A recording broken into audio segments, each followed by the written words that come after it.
මගේ Facebook එකට ආවා රනිල්ට ඡන්ද දීලා ගෙදර එන්න එපා කියලා. මම සුළුතරකට යන සූදානම් පිට තමයි ගියේ.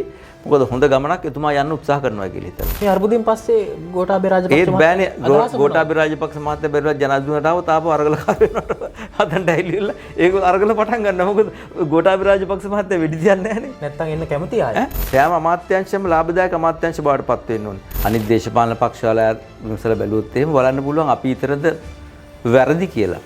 පෙට්‍රෝලියම් එකේ නිකන් කැරම් ගහන මිනිස්සු ඕන තරම් ඉන්නවා. සමගි ජන බලවේගයේ නායකයා විසින් කරන යෝජනාවකට අනුව තමයි ඩලස්ව යෝජනාව. රණසිංහ ප්‍රේමදාස මැතිතුමා නතර කරපු තැනින් තමයි මම පටන් ගන්න එක. ඇත්ත වශයෙන්ම අපිත් බලාපොරොත්තු වෙන දැඩි නායකයෙක්. අරගලගෙන් කරන ප්‍රකාශය. අරගලයට සල්ලි ආවා.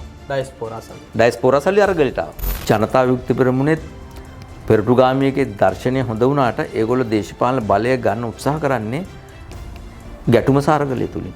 එතුමා මැරුණා. බෙල්ල කපලා මැරුවා. ඒ ප්‍රතිපත්ති මාලාව නෙමෙයි අද ක්‍රියාත්මක කරන්න හදන්නේ. ඔබ කියන්නේ රනිල් වෙනස් වෙලා. රනිල් වෙනස් වෙලා නැහැ.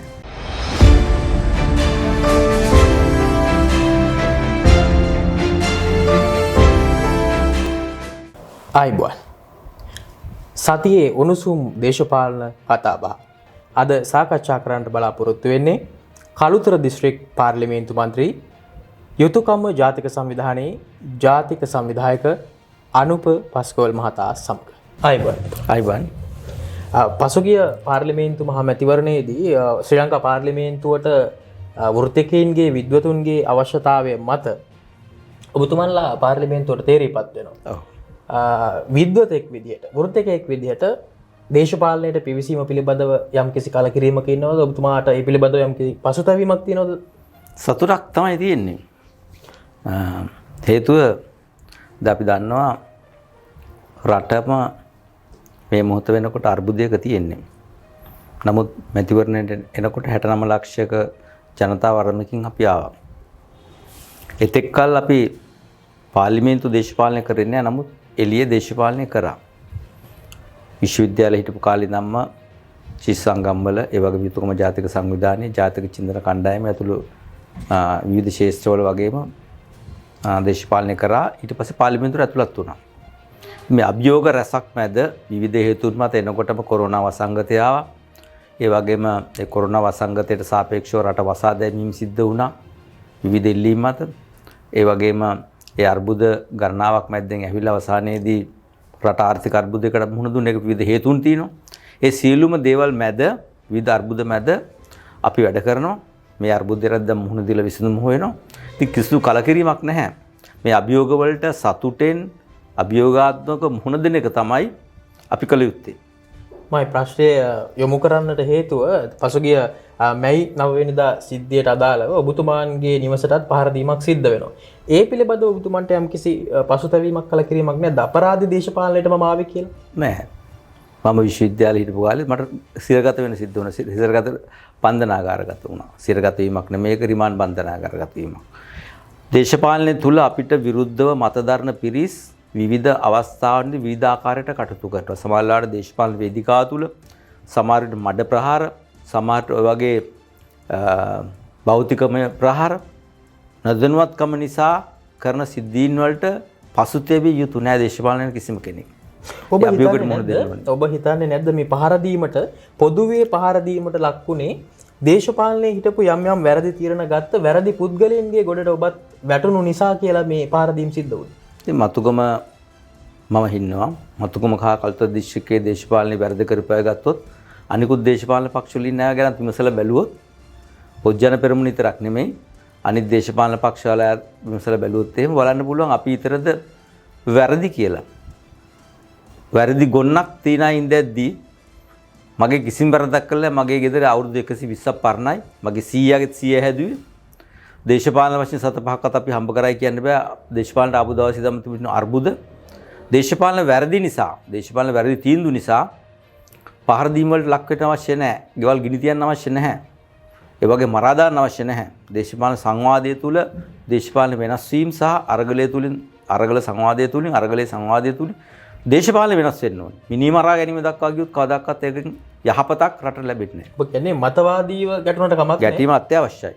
කමක් නැහැ නෙමෙයි අත්‍යවශ්‍යයි. ප්‍රචණ්ඩත්වය අනවශ්‍යයි. අනවශ්‍යයි. ඔබම කියන වරක 69 ලක්ෂයක ජනවරමකින් ජනාධිපතිවරයා පත් උනේ කියලා. එවැනි ප්‍රබල ජනවරමක් සහිතව 3/2ක ආණ්ඩුවක් තිබුණු ජනාධිපතිවරයාට සහ පසුගිය ආණ්ඩුවට කොතනද වැරදුනේ? මොකද උනේ? වැරදිච්ච තැන් බැලුවොත් එකක් තමයි ජනාධිපතිතුමා දේශපාලනයට එනකොටම මම දේශපාලනය දන්නේ නැහැ කියලා තියෙනවා. යුද හමුදාවේ හිටපු කීර්තිමත්ම පුද්ගලයෙක්. නන්දි කඩාල් කලපිය අවසන් සටනේ විජයග්‍රහණය කිරීම සඳහා දැවැන්ත කාර්යභාරයක් කරා. එතුමාගේ මුළු ජීවිතේම එතුමා කැප කරලා තිබුණ හමුදා සේවයට. එතුමා දේශපාලනය කරේ නැහැ. එතුමා දේශපාලනයට ගෙනාවා. ගෙනාවට පස්සේ එතුමා දේශපාලනය කරනකොට එතුමාගේ අතින් ගෙනාවා කියන්නේ මට පැහැදිලි නැහැ කියන්නේ ජනතාව විසින් තමයි ඉල්ලීම. එතුමා දැන් අපි ගත්තොත් අපි දේශපාලනය කරනකොට අපෝ දේශපාලන කවුරුවත් ගෙනාවේ නැහැ. අපි විශ්වවිද්‍යාලයට ගියා, විශ්වවිද්‍යාල සිද්ධි දැක්කා. සිද්ධි වලට අපි මැදිහත් වුණා. මැදිහත් වෙලා අපි දේශපාලනය කරා. ඊට පස්සේ දේශපාලන අරගල වලට, උද්ඝෝෂණ වලට, ඉන්දු ලංකාවේ විසින් විරුද්ධව ඒ සටන් වලදී ඒවට අධ්‍යාපන පනත් වලට විරුද්ධව අපි දේශපාලන අපි ස්වේච්ඡාවෙන් ඉදිරිපත් වෙලා කටයුතු කරා. නමුත් ගෝඨාභය රාජපක්ෂ මැතිතුමාට ජනතාවගෙන් ඉල්ලීමක් ආවා. මේ දේශපාලනයට එන්න කියලා දූෂිත දේශපාලනය නැති කරන්න.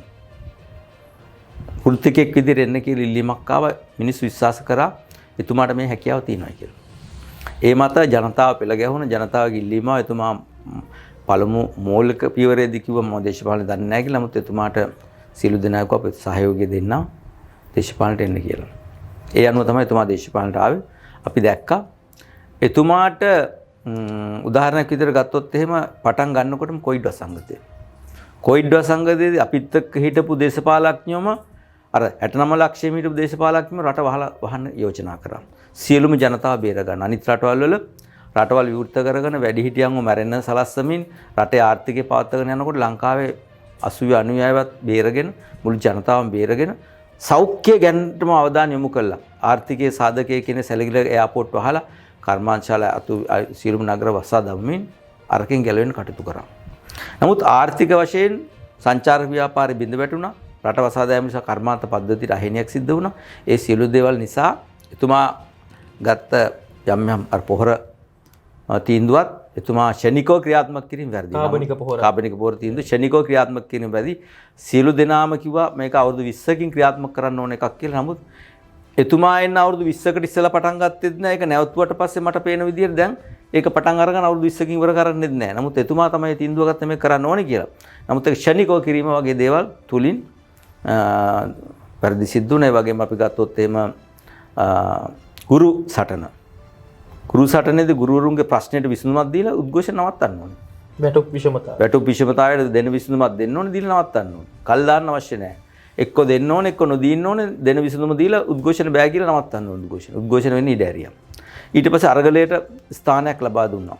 එතුමා මේ අරගලකරුවන්ට වෙඩි තියන්න, මරන්න, පහර දෙන්න කැමති වුණේ නැහැ. මම දන්නේ නැහැ මොන හේතුවක් නිසාද කියලා. එතුමා හමුදා නිලධාරියෙක් වුණත් එතුමා කවදාකවත් ත්‍රස්තවාදීන්ට මිසක තරුණ පරපුරට අපේ දරුවෝ වගේ අය තමයි ඒ සටනේ හිටියේ මුල් වකවානුවේ. පස්සේ අන්තවාදීන් එකතු වුණාට ඒ දරුවෝ අන්තවාදීන් එකතු වුණා කියලා පැහැදිලිව දැක්කනේ. මේ වර්තමාන අරගලයේ තුල ගෝල්ෆේස් අරගලයට එකතු වුණා අන්තවාදීන්. අපි ගත්තොත් එහෙම සියලුම දැන් අපි ඒක දැන් ඉස්සෙල්ලා අපි අසාර්ථකභාවයට හේතුව පැහැදිලි කළෙමුනේ. එතකොට මේ තීන්දුව తీරන ගැනීමේදී තිබිච්ච ප්‍රශ්න තුල දේශපාලඥෙක් විදියට සමස්තය බලලා තීන්දුව ගත්තේ නැහැ. ඒක නිසා තමයි ඒ පරාජයට හේතු වෙන්න එක් ප්‍රධාන තුනක් ගත්තොත් හොඳ සාධනීය දේවල් කරා. ජනතාව ඉල්ලුවා ණය ගන්න එපා කියලා. එතුමා ණය ගත්තේ නැහැ, විදේශ ණය. ජනතාව ඉල්ලුවා අපේ රටේ නිෂ්පාදන ආර්ථිකය හදන්න කියලා. එතුමා පිටින් එන ඒවා නවත්තලා නිෂ්පාදන ආර්ථිකය හදන්න පටන් ගත්තා. ටයිල් ඇතුළු විවිධ නිෂ්පාදන. කෘෂි කර්මාන්තේ වස දාන්න එපා කියලා පොළොවට ජනතාව ඉල්ලා සිටියා. ඒක රසායනික විස දානක නවත්තලා කාබනික පොහොරෙන් රට දුවන්න පටන් ගත්තා. ඔය කියන්නේ එතුමායි හොඳයි කියන දේම ක්‍රියාත්මක කිරීම තුලින් එතුමා පරාජයට පත් වුණා කියන එක තමයි මට දකින්න තියෙන්නේ. කාබනික පොහොර ඒ සංකල්පය ඔබ හිතන්නේ එතුමා සත්භාවයෙන් ගෙන ආපු සත්භාවයෙන් ගෙන ආවේ. ඔබ කාරණා කීපයක් පැහැදිලි කළා ආණ්ඩුවේ බිඳ වැටීමට. එකක් කොවිඩ් වසංගතයේ යම් යම් වැරදි තීන්දුව රට වසා දැමීම, කොවිඩ් වසංගත රට වසා දැමීම. කොවිඩ් වසංගත සමග රට අරගෙන යන්න තිබුණා අපිට. දේශපාලන පක්ෂ වැරදි තීරණය. කාරණා කීපයක් කතා වුණා. නමුත් ජනතාවගේ පැත්තෙන් එල්ල වෙන ප්‍රබලම චෝදනාව තමයි වංචාව, දූෂණය, නාස්තිය, හොරකම කියන දේ. මේ ආණ්ඩුව ඇතුළේ ඉන්න බොහෝ දෙනා දූෂිතයි කියන චෝදනාව තමයි ප්‍රබලවම එල්ල වෙන්නේ. ඔබ ඒ පිළිබඳව ඒක දරන ඇත්ත. අදහස. ඒක ඇත්ත. ඇත්ත වුණාට ඒක නෙමෙයි එකම හේතුව. අපි ගත්තොත් අධ්‍යාපන අමාත්‍යාංශය. රාජකීය විද්‍යාලයේ සියලු දෙනාටම පාසල් පොත් දෙන අවුරුදු පතක්. කෝටිපතියගේ දරුවට පාසල් පොත් නොමිලේ බදු සල්ලි වලින්. එතකොට දුප්පතාගේ දරුවටත් දෙන බදු සල්ලි වලින් පොත්. හැම අවුරුද්දකම අලුත් පොත් ගන්නවා. පුංචි කාලේ පොත් දුන්නා. ඒ පොත දුන්නේ අවුරුදු 3කට එකක්. එතකොට පාසල් නිල ඇඳුම්. පාසල් නිල ඇඳුම් සියලු දෙනාට දෙනවා. කෝටිපතියගේ දරුවටත් දෙනවා. දුප්පත් එක්කටත් දෙනවා. මේ නාස්ති කරන්නේ ජනතාවගේ සල්ලි. උදාගම් කියලා ප්‍රේමදාස මහත්තයා රට පුරා ගෙවල් හැදුවා. ජනතාවගේ සල්ලි වලින් නිකන් ලැබෙන බදු මුදල් නාස්ති කරන ක්‍රම හදලා තිනවා. ඊට පස්සේ පෙට්‍රෝලියම් එක. පෙට්‍රෝලියම් එකේ නිකන් කැරම් ගහන මිනිස්සු ඕන තරම් ඉන්නවා. සේවක අතිරික්තයක්. සේවක අතිරික්තයක්. ප්‍රාදේශීය ලේකම් කාර්යාලවල සේවක අතිරික්තයක්. එතුමා 60000ක් උපාධිධාරීන්ට අනුකම්පා කරලා උපාධිධාරීන් ගත්තා. නමුත් ඒවා වැරදි තීන්දුව අතිරික්ත ඒවා. එතකොට අනුකම්පා මත දේශපාලනය කරන්න බෑ. අතිරික්තය සහ නාස්තිය කියන එක සම්පූර්ණ නැති කරන්න ඕනේ. 225 හොරකම දූෂණය කියන එක නැහැ කියලා මම කියන්නේ. එතනක් තියෙනවා. නමුත් එතනත් සියලුම අමාත්‍යාංශවලත් ඒ වගේම ජනතාව තුලත් සිද්ධ වෙන නාස්තිය. ජනතාවගේ ගෙදරත් නාස්තිය සිද්ධ වෙනවා. ඒ සියලුම දේ නැති කරන සංකල්පයක් ජපානයේ රටවල් වල ඕස්ට්‍රියාව යුරෝපයේ ඒ රටවල් නාස්තිය කියන එක නැති කරලා තමයි දියුණුව කරා යන්නේ. ඒ වගේම තමයි පරිභෝජන වෙනුවට ආයෝජනයට සූදානම් වෙන්න ඕනේ. අපි සල්ලි හම්බ වෙනකොට ව්‍යාපාරිකයෙක් හරි පිටරට ගිහිල්ලා එන කෙනෙක් හරි අපි කරන්නේ මොනවද? ඒක පරිභෝජන කූගයක් ගහනවා. නමුත් අපි නිෂ්පාදනයකට වගාවකට යොව කරන්නේ නැහැ. නාස්තිය කියන එක ඒ විදිහට තමයි හැමතැනම පැතිරලා තියෙන්නේ. ඒ සමස්තය වෙනස් කරන්න නැතුව අර 225 හොරකම නැවතුවම ඔක්කොම හරි කියලා හිතාගෙන එක හීනයක්. නමුත් ඒක නවත්තන්න ඕනේ. දැන් ඔබ වර්ග ප්‍රකාශ කරනවා ගෝඨාභය රාජපක්ෂ කියලා කියන්නේ දක්ෂ පාලකයෙක්, දක්ෂ රාජ්‍ය නිලධාරියෙක්, දක්ෂ හමුදා නිලධාරියෙක්. හමුදා නිලධාරියෙක්. ඔව් ජනාධිපතිවරයෙක් විදියට අසමත් කියලා ඔබ පිළිගන්නේ නැහැ. අසමත් නෙමේ අපි ගත්තොත් ජනාධිපතිවරයෙක් අසමත් නිසා තමයි එතුමාට යන්න සිද්ධ වුණේ අනිවාර්යයෙන්. ඒකට හේතුත් මම කිව්වනේ. හේතුත් මම රට වහන්න කියලා ගාම රට වැහුවා. ඒක වැරදි. ඔබ හිතන්නේ නැද්ද දැන් හොරකම් කරපු මිනිස්සෙක් නෙමෙයි කියලා ඉන්නේ ඔබතුමා කියන්නේ ගෝඨාභය රාජපක්ෂ කියන්නේ හොරකම් කරපු නායකයෙක් නෙමෙයි. මෙහෙම නායකයෙකුට ගෙදර යන්න සිද්ධ වුණේ මේ විදිහට ලංකා ඉතිහාසයේ ප්‍රථම වතාවට මේ දූෂිතයි කියන දේශපාලකයන්ගේ ග්‍රහණයට එතුමා හසු වීම නිසා නෙමෙයිද? ඒකත් එක හේතුවක්. දේශපාල දූෂිතයන්ව ගැනීම අයින් කරන්න එතුමා ක්‍රියාත්මක වෙන්නේ නැහැ කියන එක අපිට පිළිගන්න ඕනේ. එතුමාට ඒ කොන්දක් තිබුණ නැත්තේ ප්‍රශ්නේ මේකයි හේතුව. අපි ගත්තොත් අපේ තේරීම එතුමාට තනියෙන් මේක කරන්න බෑ. අපේ තේරීම ගෝඨාභය රාජපක්ෂ මැතිතුමා පක්ෂික නායකයෙක් නෙමෙයි. අපි ගත්තොත් DS එක්සත් ජාතික පක්ෂ නායකයා, ඩඩ්ලි එක්සත් ජාතික පක්ෂ නායකයා, සිරිමා බණ්ඩාරනායක ශ්‍රී ලංකා නිදහස් පක්ෂ නායකයා, SWRD බණ්ඩාරනායක ශ්‍රී ලංකා නිදහස් පක්ෂ නායකයා, JR එක්සත් ජාතික පක්ෂ නායකයා, එතකොට ප්‍රේමදාස එක්සත් ජාතික පක්ෂ නායකයා. ඒ සියලු දෙනා නායකයෝ ගෝඨාභය රාජපක්ෂට පක්ෂයක් නැතුව ගියේ. ඉතින් අපි ලොකු අයියා වුණත් පොඩි අයියා වුණත් පක්ෂ නායකත්වය අවශ්‍යයි රට පාලනය කරන්න. ඔබ වක්‍රාකාරයෙන් කියන්නේ මේ සහෝදරයාගේ සහයෝගය ගෝඨාභය රාජපක්ෂ මහත්තයාට තිබුණේ නැහැ කියලා. ඒක මට ප්‍රකාශ කරන්න බෑ. මම කියන්නේ මගේ දැක්මට අනුව පාලකයෙක් වෙනවා නම් පක්ෂ නායකයා විය යුතුමයි. නැත්තම් කරගෙන යන්න අපහසුයි. නැත්තම් කරන්න බෑ. තමන් ගාවට ජනතාව වෙන්න ඕනේ. ජනතා පක්ෂ සමාජිකව ජනතාව ගාවට ඇවිල්ලා ජනතාවගේ ප්‍රශ්න කියන්න පක්ෂ නායකයා විය යුතුයි. එහෙම නොවුනොත් මම වුණත් මහින්ද රාජපක්ෂ මැතිතුමාට වුණත් වෙනත් නායකයෙක් වුණත් කරගෙන යන අපහසු තත්ත්වයන් යම් කිසි තත්ත්වයන් යන පූර්ණ පක්ෂයේ සහයෝගයක් නොමැති වුණොත් මට කෙටි පිළිතුරක් ලබා දෙන්න. දැන් ගෝඨාභය රාජපක්ෂ ජනාධිපතිවරයාට මේ විදිහට ගෙදර යන්න සිද්ධ වුණ කාරණාව පිළිබඳව ඔබ හිතන්නේ ඒක අපරාධයක්ද? එහෙම නොවිය යුතු කාරණාවක්? මේකයි එතුමා ගෙදර නෙමෙයි ගියේ පිටරට. ඒක නම් බරපතල කප්පාවටපත් වෙච්ච යුතු කාරණාවක්. මොකද එහෙම නොවිය යුතුයි කියලා ඔබ. එහෙම නොවිය යුතුයි. ගෙදර කියන්නේ පිටරට යන්න කොහෙත්ම අවශ්‍ය නැහැ. ජනතාව එතුමා ජනාධිපති දුරෙන් ඉවත් වීම නොවිය යුතු දෙයක්. නමුත් එතුමාගේ අසාර්ථක භාවයට යම් යම් හේතු තිබුණා. අපිට ඒක පිළිගන්න සිද්ධ වෙනවා. ඒක උගරට හොරා බෙහෙත් ගන්න බෑ. එතුමාගේ වැරදි සිද්ධ වුණා. මොකද දේශපාලකයෙකුට වැඩිය රාජ්‍යපාලකයෙකුට වැඩිය සාධාරණ වෙන්න ගියා. ඊට වඩා සාධාරණ යුක්තිසහගත දැන් මේ මහානායක හමුදුරට රට පාලනය කරන්න බෑ. පාලකෙක් වුණාම නිවැරදි වෙලාවට දැඩි තීන්දුව ගන්න ඕනේ, නිවැරදි තීන්දුව ගන්න ඕනේ, ඒ තීන්දුව ක්‍රියාත්මක කරන්න ඕනේ.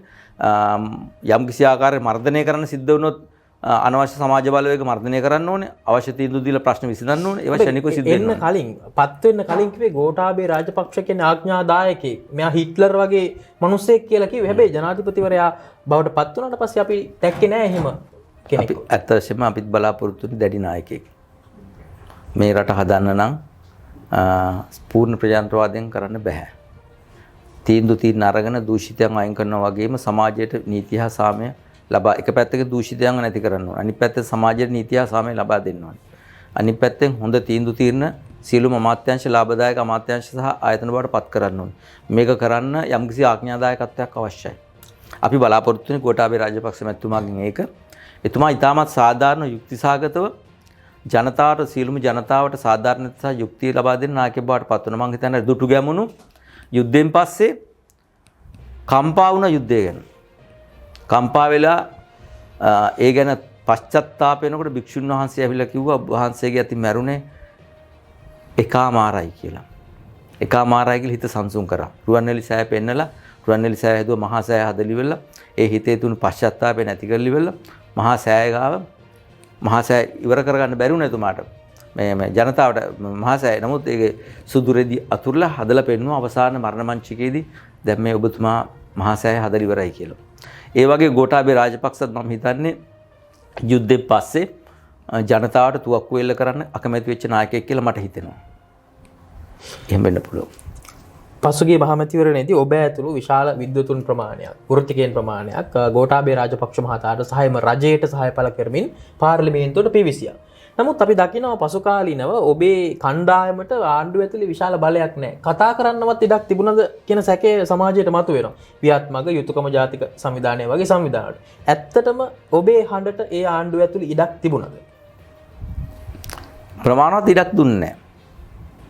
ඒක පිළිගන්න සිද්ධ වෙනවා. කොතනින්ද අපි දකින විදියට ප්‍රමාණවත් ඉඩක් නැහැ.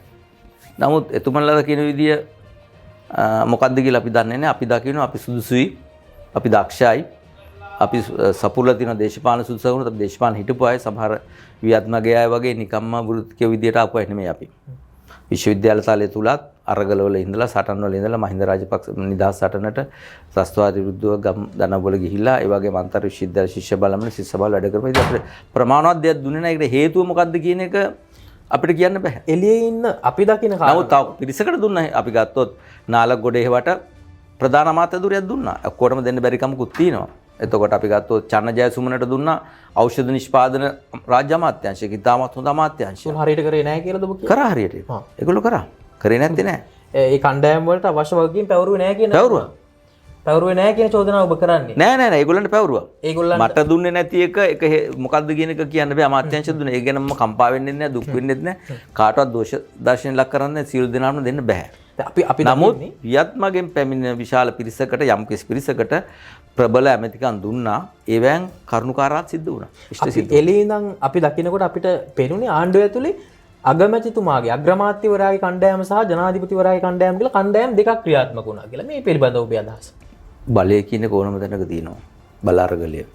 ගෝඨාභය රාජපක්ෂ බලය ලබා ගැනීමේදීත් අවශ්‍ය පක්ෂේ නායකත්වය ගන්න ඕනේ. අරගෙන ඒ බලය තහවුරු කරගන්න ඕනේ. එතුමා දේශපාලඥයෙක් නෙමෙයිනේ. ඉතින් ඒක ඔබතුමා කියන එක අපිට පිළිගන්න වෙනවා.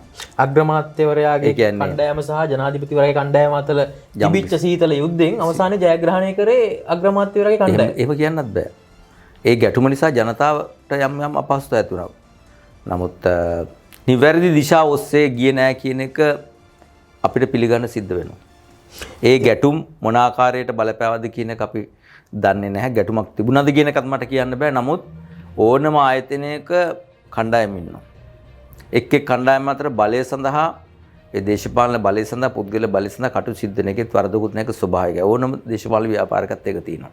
සියලුම දේශපාලන ව්‍යාපාරවල තියෙනවා.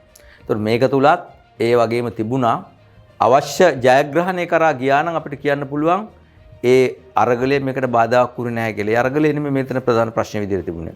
ආණ්ඩුව බෙදීම. ආණ්ඩුව බෙදීම නෙමෙයි ප්‍රධාන ප්‍රශ්නය. ප්‍රධාන ප්‍රශ්නය අපි එනකොටම කොයිඩ් අසංගතය.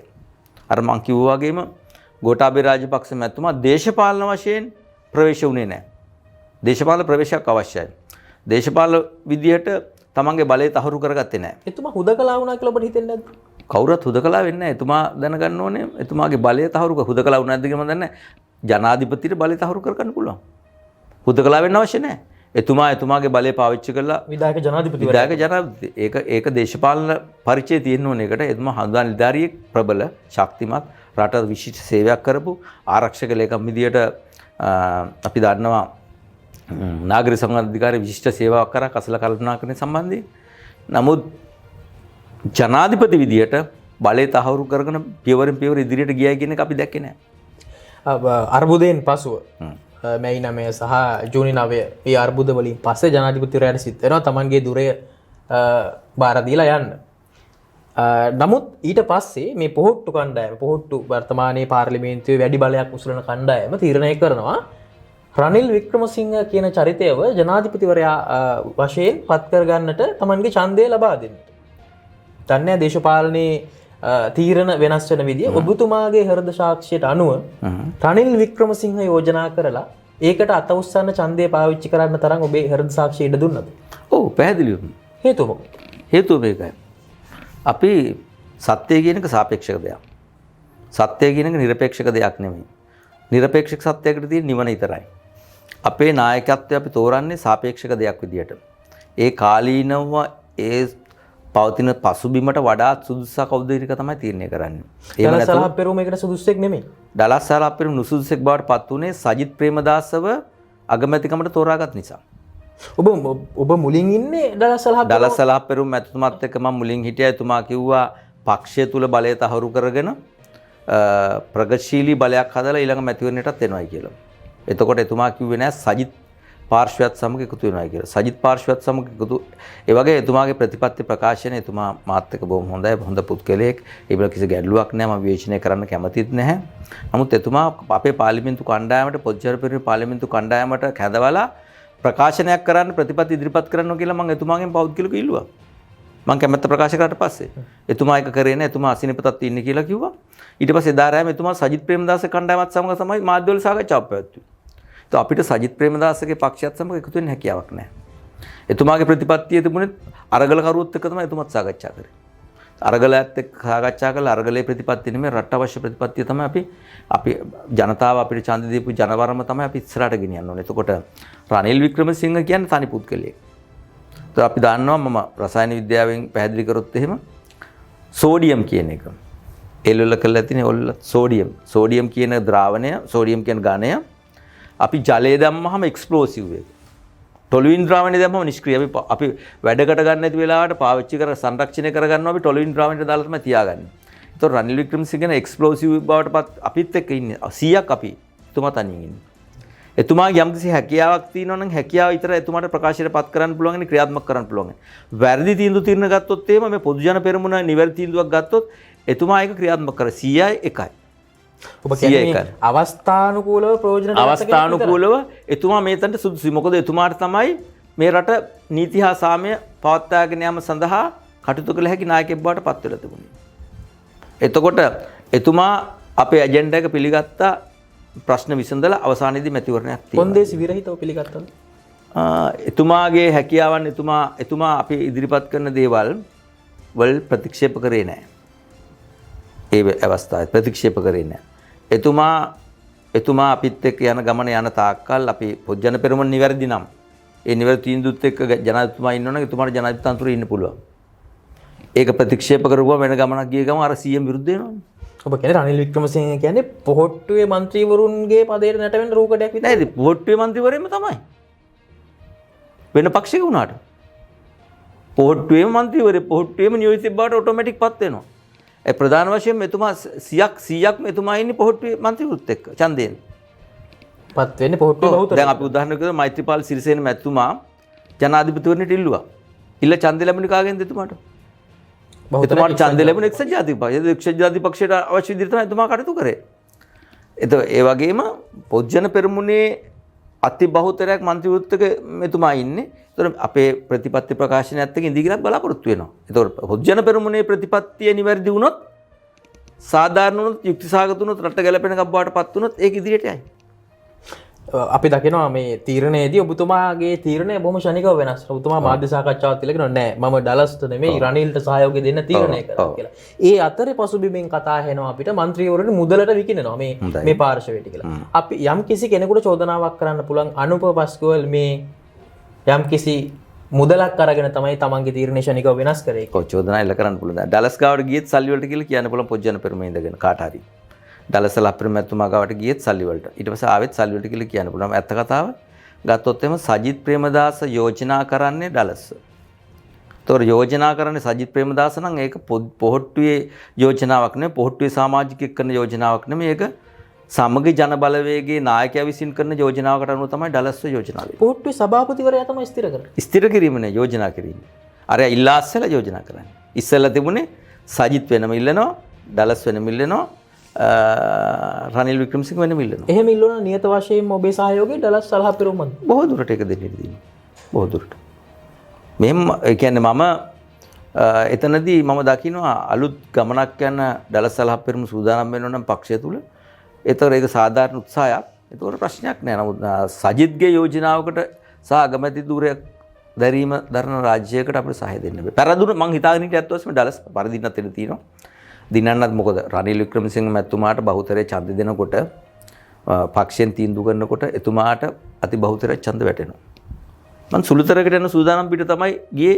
මොකද හොඳ ගමනක් එතුමා යන්න උත්සාහ කරනවා කියලා හිතලා. නමුත් සජිත් එක්ක ගමනක් යන අපිට සිහිනකින්වත් හිතන්න බෑ. මොකද එතුමා හැමදාම කියනවා රණසිංහ ප්‍රේමදාස මැතිතුමා නතර කරපු තැනින් තමයි මම පටන් ගන්නෙ කියලා. මගේ පියාණන්. එතුමා නතර කරපු තැන අපි දන්නවා. රණසිංහ ප්‍රේමදාස. විශ්වවිද්‍යාල කාලේ අපි අත්විඳා ඒක. ඒක නිසා ඒ ගමන ගැන අපිට කිසිදු විශ්වාසයක් නැති නිසා ඒ යෝජනාවන් පස්සේ තමයි වෙනස් වුනේ. සල්ලි වලට එහෙම නැත්නම් ඒ වර මුදල් වලට වෙනස් වීමක් අපිට කරන්න අවශ්‍ය නැහැ. එහෙමනම් කාට හරි කියන්න බලන්න මම ඩලස් ගාවට ගියෙත් සල්ලි වලට කියලා. මොකද එතනටත් විශාල වශයෙන් සල්ලි පොම්ප වුණානේ. ඩයස්පෝරාවේ. එතනට ගියා ඩලස් මන්ත්‍රීතුමා ගාවට නෙමෙයි මේ අරගලයට. ඔබ අරගලයෙන් කරන ප්‍රකාශය. අරගලයට සල්ලි ආවා. ඩයස්පෝරා සල්ලි. ඩයස්පෝරා සල්ලි අරගලයට ආවා. ඒක පැහැදිලි. මොකක්ද ඔබතුමා කියන්නේ? අරගලේ කණ්ඩායම විශාල ගණනාවක් හිටියන්නේ. අපි දැන් පෙරටුගාමී එකයි ජනතා විමුක්ති ගත්තොත් මට ඒගොල්ලන්ගේ දර්ශනය පිළිබඳව ගැටලුවක් නැහැ. ඒ කියන්නේ අරගලය තුල මට ඡන්ද දීපු අයත් හිටියා. ඒගොල්ලෝ අර්බුදේ එනකොට දැක්කා මේකට හේතුව මේ දූෂිත ක්‍රමය කියලා. සාමාන්‍යයෙන් බහුතරයක් එකතු වුණේ මේ අරගලයට දේශපාලන පක්ෂ එකතු වුණා මුලින් එකතු වුණේ සාමාන්‍ය ස්වාධීන පුද්ගලයෝ. ඒගොල්ලන්ගේ පැතුම සාධාරණ නිවහල් පැතුමක්. මේක වෙනස් වෙන්න ඕන නැත්තරම මේ දූෂිත ක්‍රම වෙනස් වෙන්න ඕනේ. දූෂිත ක්‍රම වෙනස් වෙන්න, ඡන්ද ක්‍රම වෙනස් වෙන්නත් ඕනේ. අමාත්‍යාංශ වල තියෙන ක්‍රියාකාරීත්වය වෙනත් ඕනේ. එකකින් වෙනස් වෙලා හරියන්නේ සමස්තය වෙනස් වෙන්න ඕනේ. අපි හිතනවා මේ දේශපාලඥයන් අයින් කළා තායකෙත් දැම්මම හරිය කියලා. ඒක වැරදි. එතකොට සිස්ටම් එකම චේන්ජ් වෙන්න ඕනේ. සිස්ටම් එක කිව්වහම මුළු රටම ලාභදායක කොම්පැනියක් බවට පත් කරනකොට සරල වචනෙන් කිව්වොත් හරි. සීලුම අමාත්‍යාංශ ලාභදායක වෙන්න ඕනේ. ඇමතුරු ඒකටවත් කියන්න ඕනේ. සීලුම ආයතන ලාභදායක වෙන්න ඕනේ. සියලුම අධ්‍යාපන අමාත්‍යාංශ පවා ඒ තත්ත්වයට යන්න ඕනේ. සෞඛ්‍ය අමාත්‍යාංශ ඒ තත්ත්වයට යන්න ඕනේ. අපි එන්නේ ඇමති කෙනෙක් එන්නේ සල්ලි බජට් එකෙන් අරන් වියදම් කරා. ලාභදායක කොම්පැනියක් බවට රටම්පත් කරන්න ක්‍රියාවලියක් ගියොත් සාර්ථක වෙනවා. ඒකට අවශ්‍ය මන්ත්‍රීවරු තමයි එන්න ඕනේ. ඉතින් එහෙම දෙයක් වෙනකම් මේක වෙන්නේ නැහැ. අරගලය ගැන ගත්තොත් එහෙම අරගලයේ ඉල්ලීම සාධාරණ ඉල්ලීමක් ආවා. නමුත් ජනතා විමුක්ති පෙරමුණේ පෙරටුගාමියගේ දර්ශනය හොඳ වුණාට ඒගොල්ලෝ දේශපාලන බලය ගන්න උත්සාහ කරන්නේ ගැටුම සාරගලය තුලින්. මේ අවස්ථාවේ ඒක සුසු නෑ. ඔවුන් කියන්නේ දැන් ඔවුන් මේ පරිච්ඡේදය නිමා කරලා දැන් ප්‍රජාතන්ත්‍රවාදී රාමුවට අවනත වෙලා බලය ගන්න උත්සාහ කරන්න කියලා. ඔබ කියන්නේ නෑ තවමත් පරණ පුරුද්දට ඒ කටයුතු ක්‍රියාත්මක වෙනවා. ඉතින් දැන් රූපවාහිනී සංස්ථාවල් ලන්න ගියා. එතකොට අරගලේ වෙලාවේ ගෙවල් ගිනි තිබ්බා. අරගලේ වෙලාවේ ඝාතනය කරා. එතකොට මේ පිටිපස්සේ ඊට පස්සේ අරගලේ හිටපු අය කිව්වා අපි කතා කරොත් එහෙම කඳුළු පයින්න වැඩේ දෙනවයි කියලා. මන්ත්‍රීවරුන්ට කතා කරන්න එපයි කිව්වා සමහර අරගලේ හිටපු අය. උදාහරණයක් විදිහට ඕමල්පි සෝබිත හඳුරෝ කිව්වා අපි කියන විදිහට ඡන්ද දුන්නේ නැත්නම් 21 වෙනි සංශෝධනයේට කඳුළු වෙන්න වැඩ සිද්ධ වෙයි කිව්වා. ඒ කියන්නේ ආවොත් ගහනවායි කියන්නේ. කිනි තියනවායි කියන්නේ. ඒවට බය අපි කතා නොකර හිටියේ නෑ. දැන් රනිල් වික්‍රමසිංහ මැතිතුමාගේ සිද්ධිය සම්බන්ධයෙන් වුණත් එතුමාට ඡන්ද දෙනවා කිව්වොත් කවුරු හරි ඉතින් පහුවෙන්දර ගෙවල් ගිනි තියන්න බලාගෙන තමයි කටයුතු කරන්න සිද්ධ වෙන්නේ. බැරිලත් මේ ඩලස් සලහා පෙරමුණ මැතිතුමා දිනුවා නෑ. එතුමා නෙමෙයි. ඒකත් එක්ක සම්බන්ධ වෙලා ඉන්න පිරිස ඒ විදිහට තමයි තර්ජනය කරේ. මගේ Facebook එකට ආවා රනිල්ට ඡන්ද දීලා ගෙදර එන්න එපා කියලා. නිර්නාමිකවද? නිර්නාමිකව පෝස්ට් ආවා. ඉතින් අපි දැනුම් දුන්නා. නාමිකවත් තිබිලා තියෙනවා නම් මගේ එක නම් ෂෙයා කරපු ඒවා. ඉතින් ඒවා හොයාගන්න පුළුවන්. නමුත් ඒ විදිහට තර්ජනයකින් තමයි මේක ගියේ. ඉතින් එතකොට අරගලයේ ප්‍රතිපත්ති මම කැමතියි. අපි ගත්තොත් එහෙම කුමාර් ගුණරත්නම් කියලා කියන්නේ රංජිත ගුණරත්නගේ මල්ලි. රංජිත ගුණරත්නම් කියන්නේ අන්තර් විශ්වවිද්‍යාල ශිෂ්‍ය බලයේ මම විශ්වවිද්‍යාලය යනකොට කැඳවුම්කරු මාත් එක්ක සම්බන්ධ වෙලා හිටියා. එතුමා මැරුණා. බෙල්ල කපලා මැරුවා. එතුමාට බේර ගන්න බැරුණ කුමාර් ගුණරත්නම් බයාව. එතකොට මාත් එක්ක එකට මොට්ටු විශ්වවිද්‍යාලයේ නිමල් බාලසූරිය මගේ හොඳම මිත්‍රයෙක්. මාත් එක්ක බොහොම සම්බන්ධයි. එතුමාවත් මැරුවා. අන්තර් විශ්වවිද්‍යාල ශිෂ්‍ය බල කැඳවුම්කරු. ඊට පස්සේ වෙනුර රාජකීය විද්‍යාලයක ආවේ මෙඩිකල් ෆැකල්ටියට. එතුමාවත් මම ඔය සියලු දෙනා මරනකොට මොකද්ද කරන්න පුළුවන්? කිසි දෙයක් කරන්න බැරි වුණා. ශක්තිමත් ඥානතීන අති විශිෂ්ට දරුවෝ විශාල පිරිසක් අපිත් එක්ක හිටපු සෞහෘද විශාල පිරිසක් ඝාතනයට ලක් වුණා. ඒක නැවත නැවතත් කරනවා කියන්නේ වැඩක් නෑ. ඉතින් නව ක්‍රමයක් තුල සංවාදයක් තුල සංවාදශීලී පරිසරයක් තුල අලුත් වැඩපිළිවෙලක් මේ රට අවශ්‍යයි. අර කියන වගේ ලාභදායක රාජ්‍යයක් ගොඩනගන්න ඒගොල්ලෝ ඉදිරිපත් කරන වැඩසටහනක් ඒක සංවාදයක් තුලින් ඡන්දයක් තුලින් යම්කිසි ආකාරයකට එනවා නම් අපේ විරුද්ධත්වයක් නෑ. අපි අත්‍තරම කැමති මේ දූෂිත චක්‍රය වෙනස් වෙනවට. පැහැදිලි. ඔබතුමන් හිටපු ජනාධිපතිවරයා ගෝඨාභය රාජපක්ෂ ජනාධිපතිවරයා සමගත් සමීපව දේශපාලනයට පිවිසුණු සමීපව දේශපාලනය කරපු කෙනෙක්. ඔබ හිතනවද ගෝඨාභයට බැරි දේ රනිල් කරයි කියලා? රනිල්ට බාර දීලා තියෙන්නේ රට දියුණු රාජ්‍යයක් කරා ගෙනියන්න නෙමෙයි මේ පවතින අර්බුදයෙන් ගොඩ එන්න. ඒක කරයි කියලා විශ්වාස කරනවා. ඒක අපි දකින්න වෙන්නේ අපිට දැන් මේ වෙලාවේ තෝරන්න වෙන කිසිම කෙනෙක් හිටියේ නැහැනේ. කිසි කෙනෙක් බාරගත්තේ නැහැ. ගෝඨාභය කිව්වා සර්වපාක්ෂික ආණ්ඩුවකට එන්න කියලා. ඒ වෙලාවේ කවුරුත් බාරගත්තේ නැහැ. සජිත් ප්‍රේමදාස මැතිතුමා ඒක ප්‍රතික්ෂේප කරා. එතකොට ගෝඨාභය රාජපක්ෂ මැතිතුමා සියලුම පක්ෂ වලට ආරාධනා කරා. ඒ වෙලාවේ අනුර කුමාර දිසානායකත් ප්‍රතික්ෂේප කරා. එතකොට නමුත් රනිල් වික්‍රමසිංහ මැතිතුමා ඒක බාරගත්තා. බාරගත්ත කැමැත්තෙන් ඒ වෙලාවට සියලුම දෙනා එළුවේ සර්වපාක්ෂික ආණ්ඩුවක් වෙනත් පක්ෂයක අගමැතිවරයෙක් පත් කරලා මේක ඉස්සරහට ගෙනියන්න ඕනේ කියන තැන හිටියා අග්‍රාමාත්‍ය මහින්ද රාජපක්ෂ මැතිතුමා ඉවත් වෙච්ච වෙලාවේ. ඉතින් ඒක රනිල් වික්‍රමසිංහ බාරගත්ත නිසා බාර දුන්නා. ඉතින් ඒක පියවරෙන් පියවර ගිහිල්ලා දැන් හොඳ තැනකට ඇවිල්ලා තිනවා කියලා අපිට කියන්න පුළුවන්. අපි යෝජනා කරා රනිල් වික්‍රමසිංහ මැතිතුමා ජනාධිපති වෙනවා නම් අගමැති වියුත්තේ අපේ දිනේෂ් ගුණවර්ධන මැතිතුමා කියලා. දිනේෂ් ගුණවර්ධන මැතිතුමා ජාතික ව්‍යාපාර නියෝජනය කරන ජාතික ව්‍යාපාරයේ නිසි තීන්දුව හරි තීන්දුව ගත්ත අපි ගත්තොත් එහෙම ජිනීවා ප්‍රශ්නයේදී සමදායකත්වයෙන් ඉවත් වෙලා තීන්දුව తీරන ගත්ත ඉතිහාසය පුරාම බොඩ්ලුගොඩ සිංහයා විදියට විරුද්ධාවලියලත් පුත්‍රයාගේ පිලිප් ගුණවර්ධනගේ පුත්‍රයා. ඉතින් එතුමා දැන් අගමැති. හැබැයි ඔහු මහජන එක්සත් පෙරමුණේ නායකයා. පොහොට්ටුවේ නෙමෙයි. පොහොට්ටුවේ නෙමෙයි. නමුත් අපිට අවශ්‍ය කරන්නේ පොහොට්ටුවේම පක්ෂයක් නෙමෙයි. දැන් මේ ජනතාව ඉල්ලන්නේ සියලුම පක්ෂ එකතු වෙලා යන හොඳ ගමනක්. එතකොට මහජන එක්සත් පෙරමුණේ ඉන්නවා එක පැත්තෙන් අගමැති විදිහට හොඳ පුද්ගලයෙක් රනිල් වික්‍රමසිංහ මැතිතුමා ඉන්නවා. අනිත් පැත්තෙන් එතුමා අපි විවේචනය කරාට එතුමා මේ කාලීන නීති හා සාමය ආරක්ෂා කර ගැනීම වෙනුවෙන් කටයුතු කිරීමට හැකියාව දක්වනවා කියලා අපිට විශ්වාසයක් තියෙනවා മന്ത്രിවරුන්ට. ඒ වගේම එතුමාගේ දායකත්වය එක්සත් ජාතික පක්ෂයේ විවිධ දැනුම් පද්ධති නිසා පුද්ගලයන්ගේ දායකත්වය එතන ලැබෙනවා. පොජ්ජන පෙරමුණ විදිහට මෙතන ඉන්නවා විශාල පිරිසක්. ඒ වගේම සජබේ ගත්තොත් මේකේ දේශපාලනඥයෝ එකතු වෙලා තියෙනවා මේ රජයට. අනිකුත් පක්ෂවලිනුත් දැන් සහයෝගය ලැබීම පවතිනවා. අපි ගත්තොත් විමල් වීරවංශ මැතිතුමා මගේ රාජ්‍ය දැන් රැකගන්න අවශ්‍යයි කියන එක කිව්වා. ඒ වගේ අනිකුත් දේශපාලන පක්ෂ මේ රජයට සහයෝගය දෙන්න ඉදිරිපත් වෙලා තියෙනවා. ඉතින් සහයෝගයේ සහිතව සියලුම පාර්ශ්ව එකතු වෙලා සර්වපාක්ෂික රාජ්‍යයක් ගොඩනගලා මේ අර්බුදයෙන් ගොඩ ගියොත් විතර අපි සියලු දෙනාටම ජීවත් වෙන්න පුළුවන් වෙන්නේ. පසුගිය කාලේ ඔබ ඇතුළු පසුගිය රජයේ බොහෝ දෙනෙකු කතා බහ කරේ මේ සිංහලකම සිංහල බෞද්ධකම පිළිබඳව.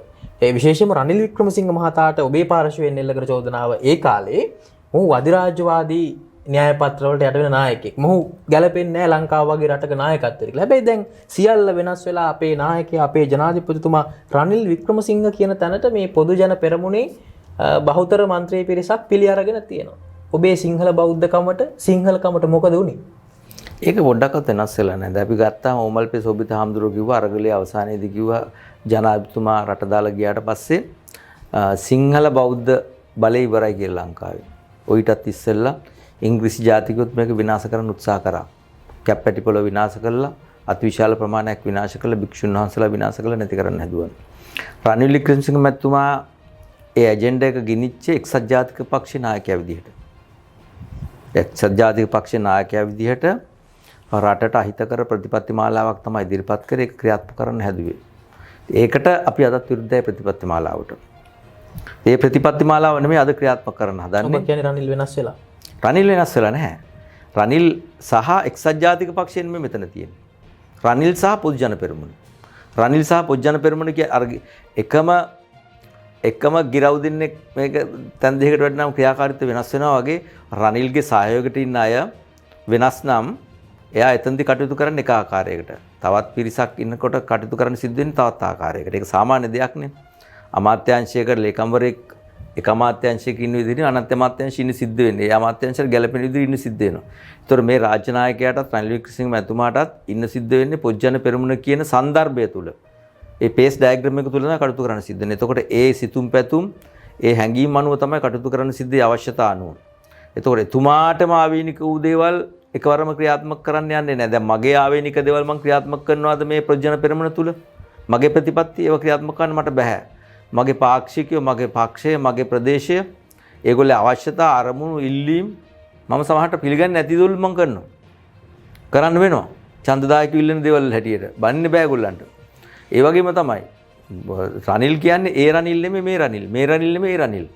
හැම කෙනෙක් මෙහෙමයි. එතකොට මේ රනිල්ට සිද්ධ වෙනවා මේ අපි ගත්තොත් දිනේෂ් ගුණවර්ධන පොජ්ජන පෙරමුණ අනිකුත් නායකයෝ සහ මන්ත්‍රීවරු එක්ක එකතු වෙලා ගමනක් යනවා. එතකොට ඒ රනිල් නෙමෙයි මේ රනිල්.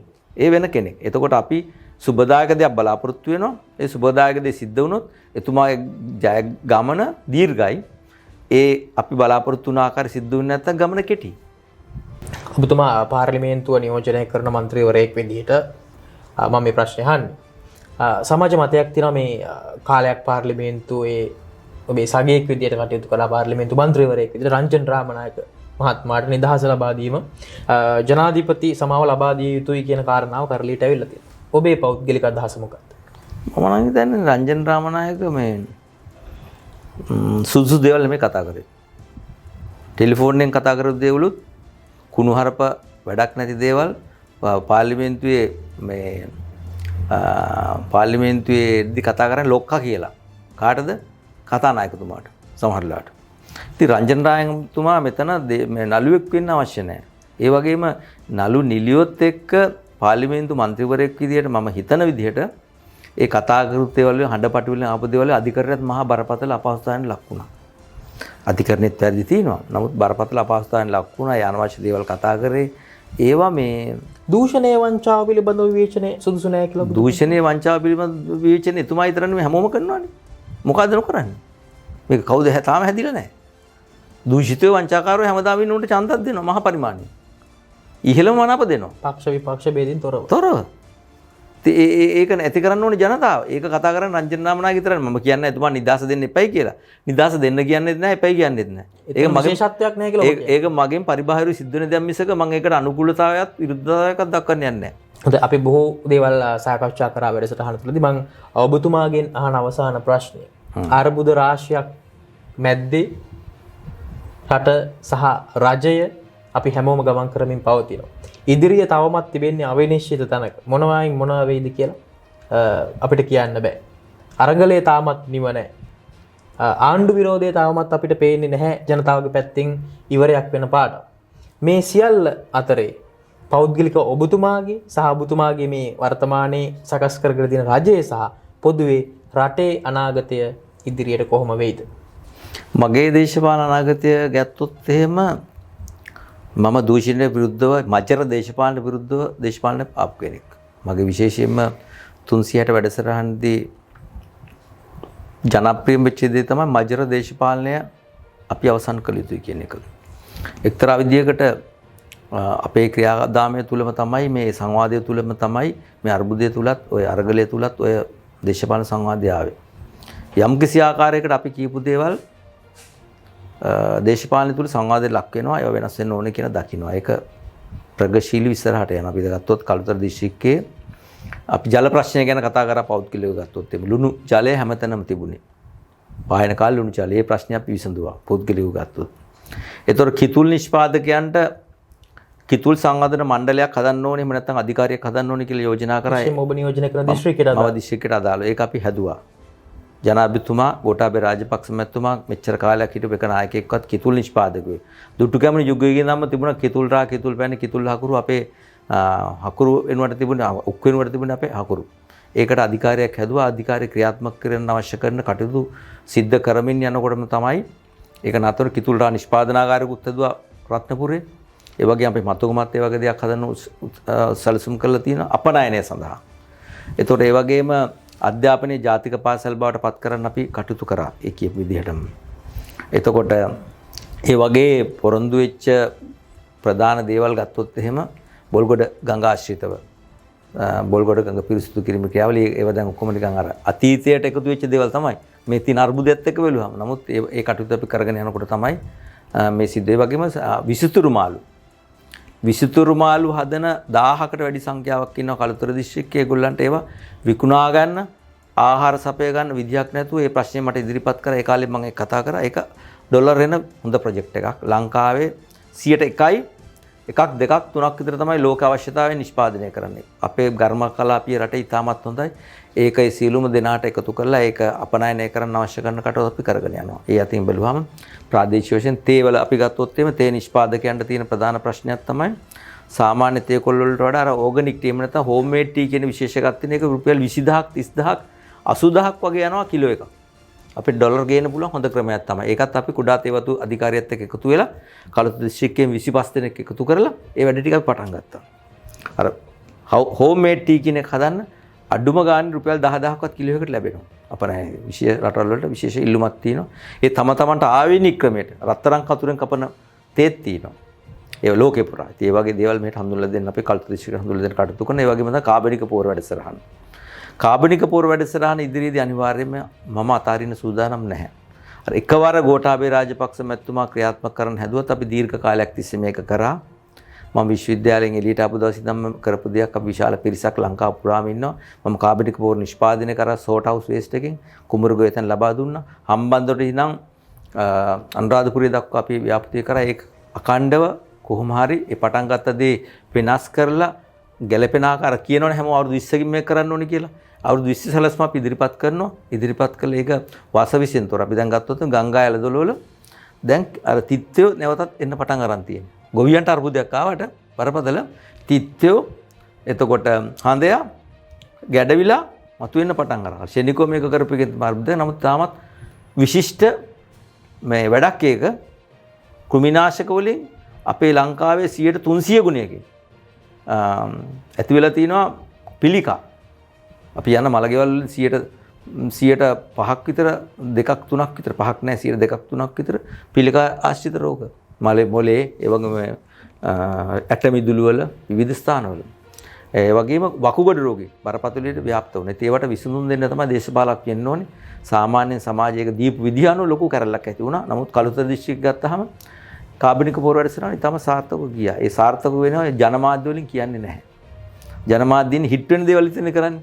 කැරල්ලක් ගහනවා එතන කියලා වීඩියෝ එක පෙන්නනවා. එතකොට මැරිජ් සංඛ්‍යා කොයිඩ් එකේ කියනවා. ඒක කියලා මිනිස්සුන්ගේ මනස අවුල් කරනවා. හොඳ දේවල් වැඩියෙන් ප්‍රචලිත කරන්නේ නැහැ සාමාන්‍යයෙන්. ඕගොල්ලන්ටත් ඉතින් මේ ප්‍රශ්නේ මුහුණ දෙන්නේ සබ්ස්ක්‍රයිබර්ස්ලා කී දෙනෙක් කියලා දාන්නේ. සබ්ස්ක්‍රයිබර්ස්ලා කියන එක අඩු වුණොත් ඒක වැඩක් නැහැ. අර ඡන්ද අපේක්ෂකයෙකුට මනාප සංඛ්‍යාව වුණොත් ඌ ගණන් ගන්න නැහැ. හොඳ වුණාට වැඩක් නැහැ. ඒ වගේ තමයි. ඒ අර්බුදේ තියෙන්නේ.